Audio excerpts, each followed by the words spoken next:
Alright, today we are going to go over where are we at in Revelations. Where are we? Because there's so many people saying that the rapture could happen tomorrow, and it can't. There's so many people saying that in so many days this is going to happen, and all these things that we're worried about, right? So are we to be worried about these things or not? Matthew 24:17. Let him which is on the housetop not come down to take anything out of his house. What does that mean? Where are we at? Are we supposed to flee or are we not supposed to flee? Let's go to Daniel 9:7. O Yahweh, righteousness belongeth unto thee, but unto us confusion of faces, as at this day to the men of Judea and to the inhabitants of Jerusalem and unto all Israel that are near and that are far off, though all the countries whither thou hast driven them because of their trespass, that they have trespassed against thee. So why are we in the predicament we're in?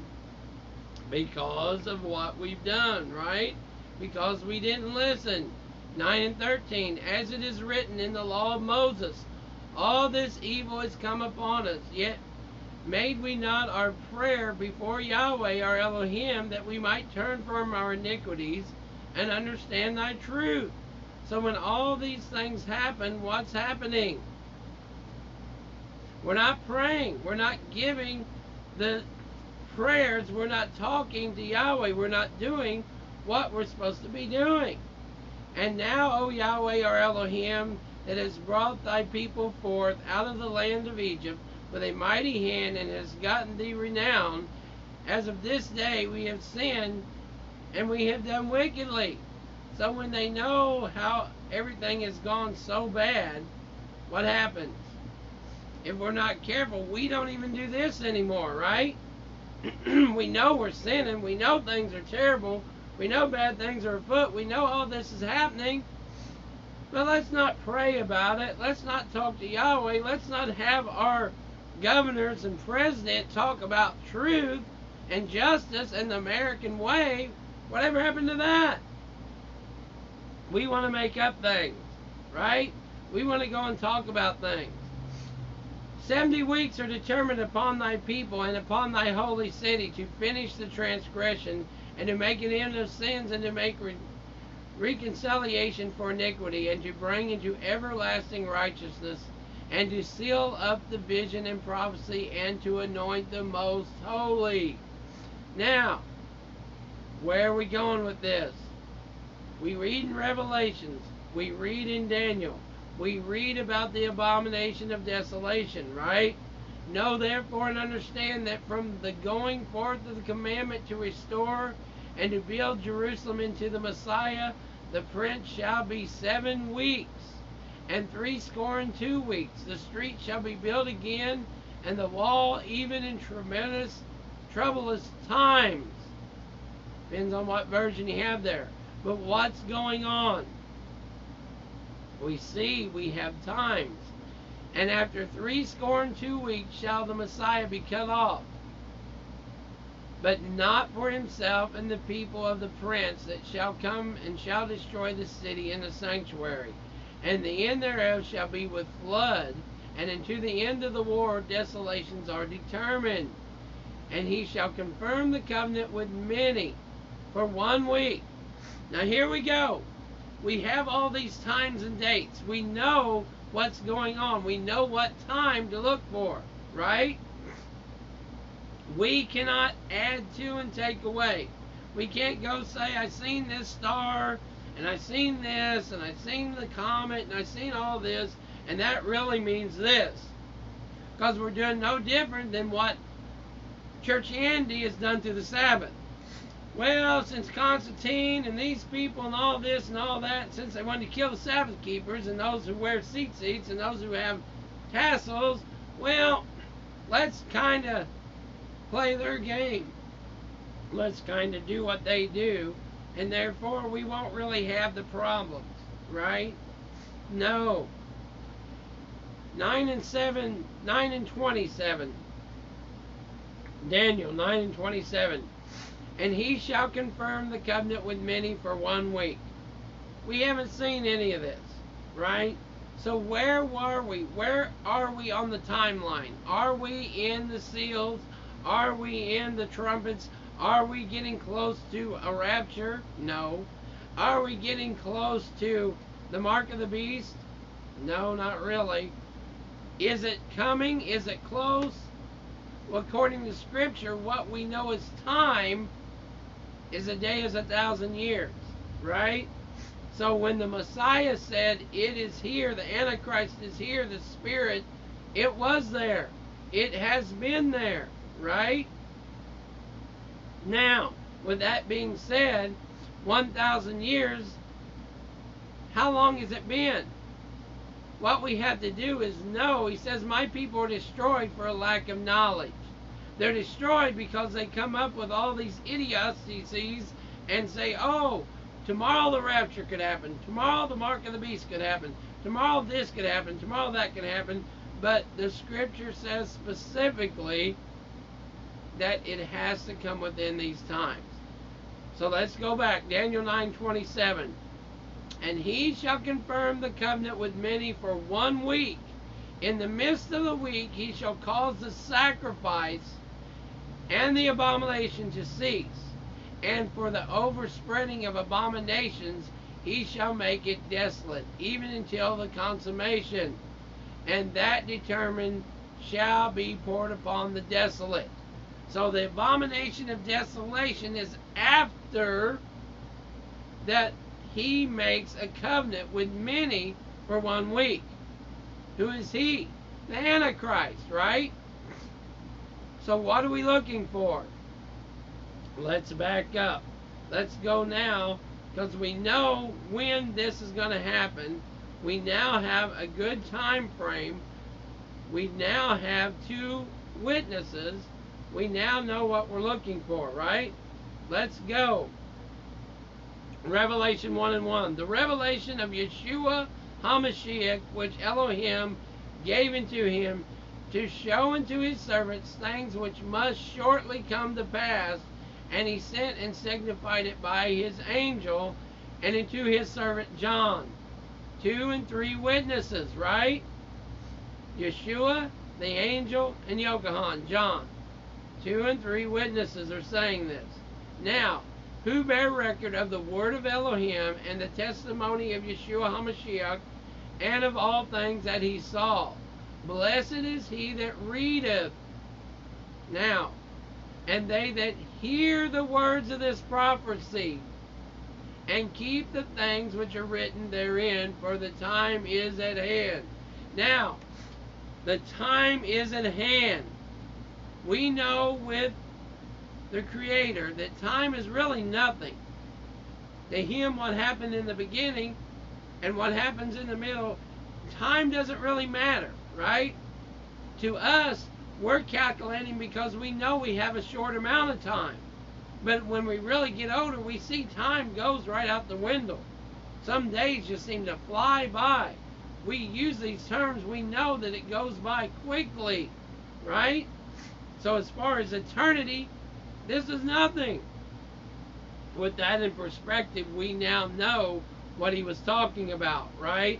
We now are starting to learn that with him, time is not the same as we think of it. Oh my gosh, I got to be there right now. Well, you meant an hour from now, but you know it takes you an hour to get there, right? It's what we see and according to scriptures. Now, with all that being said, let's go forward.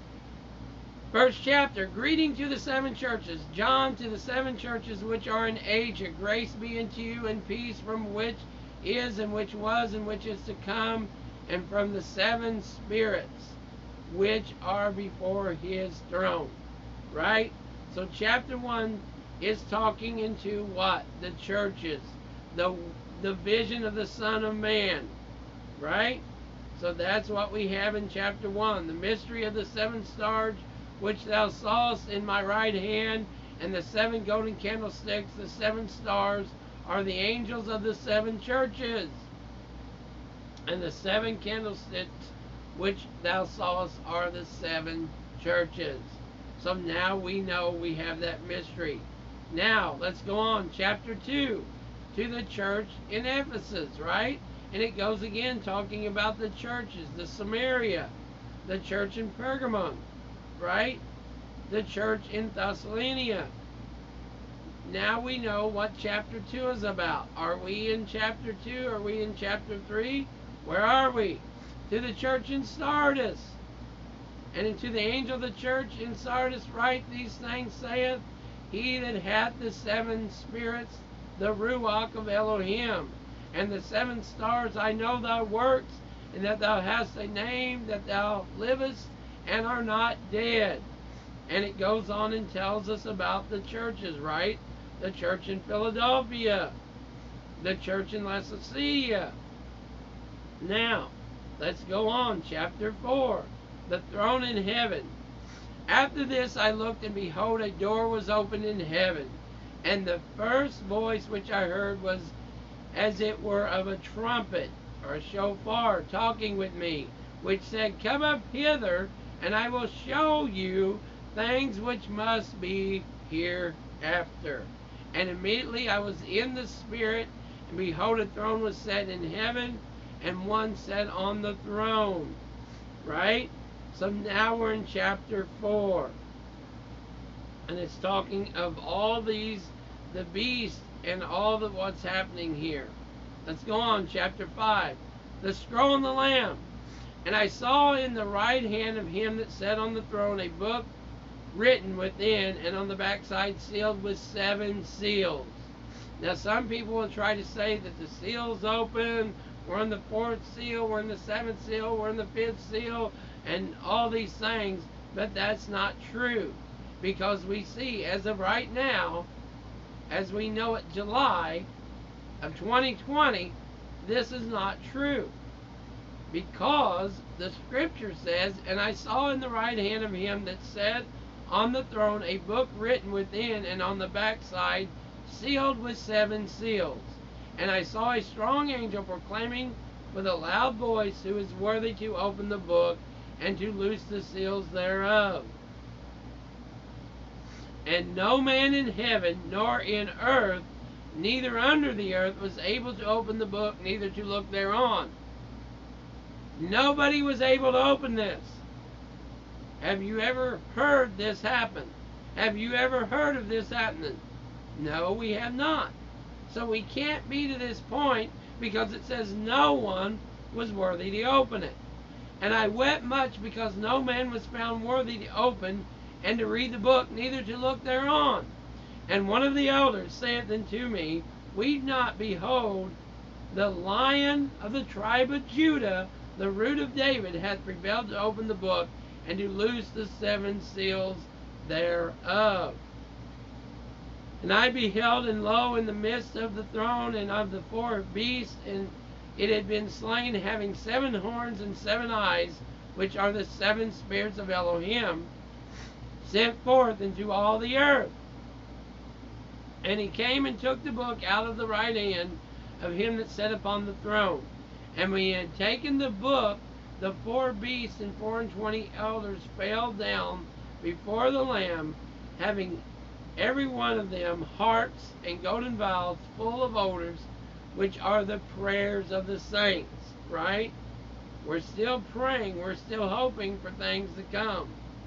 And every creature which is in the heaven, and on the earth, and under the earth, and such as are in the sea, and all that are in them, heard what?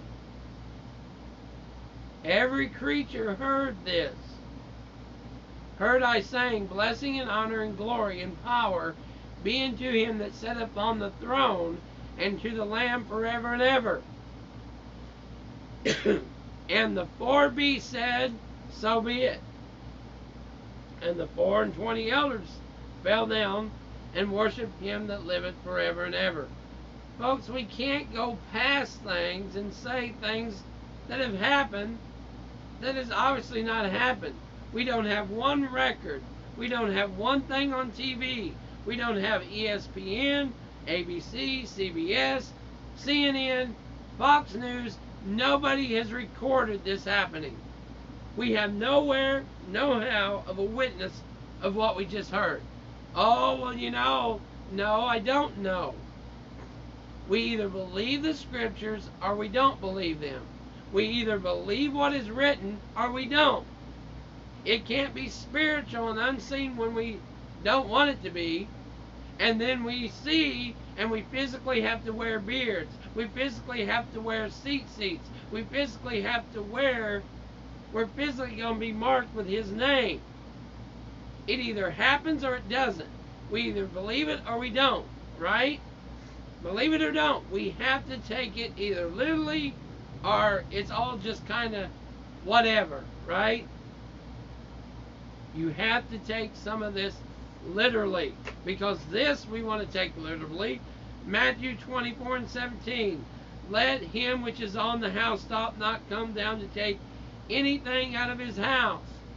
Neither let him which is in the field return back to take his clothes. And woe unto them that are with child, and to them that give suck in those days. But pray you that your flight be not in the winter, neither